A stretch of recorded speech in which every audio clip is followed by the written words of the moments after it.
Assalamualaikum warahmatullahi taala wabarakatuh dan selamat pagi pada pelajar sekalian. Saya Cikgu Ghazali bin Ahmad dari SMK Bandar Baru Darul Aman. Hari ini akan membincangkan tentang tajuk sejarah tingkatan 4 di bawah tajuk bab 3 iaitu konflik dunia dan kependudukan Jepun di negara kita. Tajuk 3.3 iaitu Perang Dunia Kedua di Eropah. Perang Dunia Kedua pada tahun 1939 hingga 1945 berlaku di dua medan pertempuran, iaitu di Eropah dan di Asia Pasifik. Peperangan di Eropah tertumpu di kawasan Eropah dan juga di utara Afrika. Manakala peperangan di Asia Pasifik pula tertumpu di tanah besar Asia dan Kepulauan Asia Tenggara. Peperangan ini melibatkan dua pakatan, iaitu kuasa paksi dan kuasa persekutu. Para pelajar sekalian, Perang Dunia Kedua tercetus disebabkan oleh 3 faktor. Faktor yang pertama ialah kemunculan ideologi baru. Faktor yang kedua, ketidakpuasan hati terhadap perjanjian Versailles. Dan faktor yang ketiga, kegagalan Liga Bangsa. Cikgu akan menguraikan satu persatu ketiga-tiga faktor di atas. Baik. Kemunculan ideologi baru. Perang Dunia Kedua mengakibatkan Perang Dunia Pertama mengakibatkan kemelesetan ekonomi.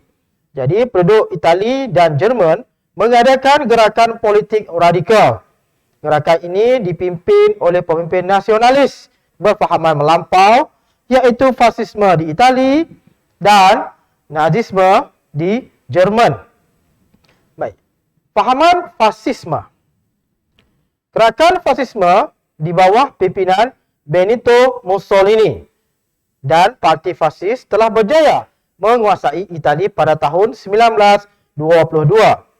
Gerakan ini mengutamakan kepentingan negara berbanding kepentingan individu dan percaya bahawa imej negara dapat ditingkatkan melalui peperangan.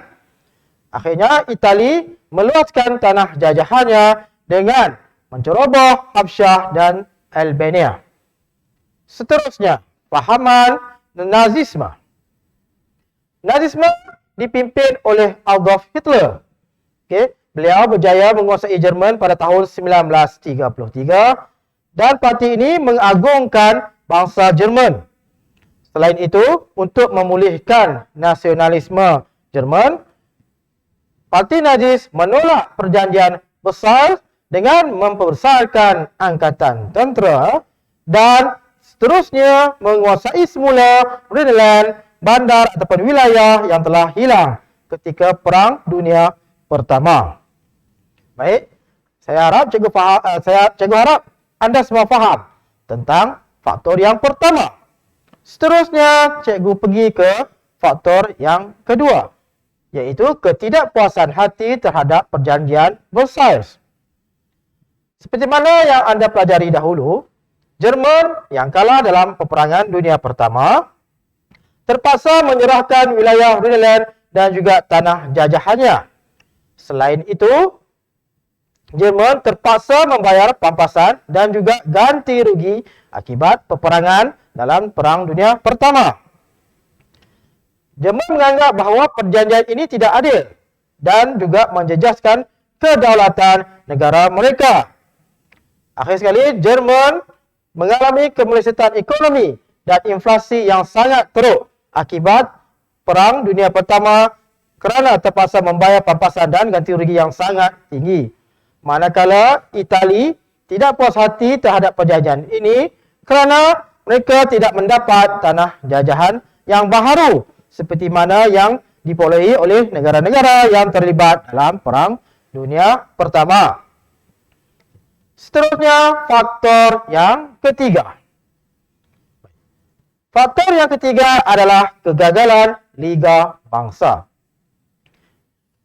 Liga bangsa berperanan memastikan keamanan dunia dan mewujudkan kerjasama antara bangsa. Namun begitu, Liga bangsa gagal memainkan peranan mereka dalam perjanjian pelucutan senjata dan menangani krisis pencerobohan. Konflik yang berpanjangan ini akhirnya membawa kepada tercetusnya Perang Dunia Kedua. Baik.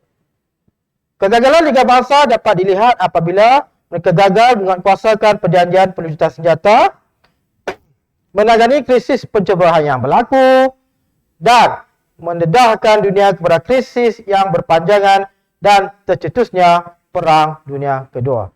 Baik. Menguatkuasakan perjanjian pelucutan senjata ni apabila Jerman telah pun membesarkan angkatan tentera mereka, seperti mana yang mereka kena tanda tangan dalam perjanjian Versailles. Jerman dilarang sama sekali untuk meningkatkan prasarana ataupun infrastruktur ketenteraan mereka.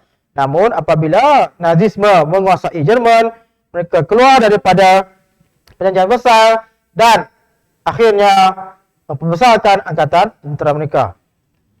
Menangani krisis pencerobohan yang berlaku. Yang pertama sekali, pencerobohan ke atas Manchuria oleh Jepun. Okay. Liga Bangsa gagal menghalang Jepun daripada menceroboh Manchuria kerana menganggap bahawa Manchuria ini adalah sebuah kawasan yang tiada kepentingan. Selain itu, Jerman juga telah membesarkan angkatan tentera mereka. Dan akhir sekali, pencerobohan Itali ke atas Habsyah.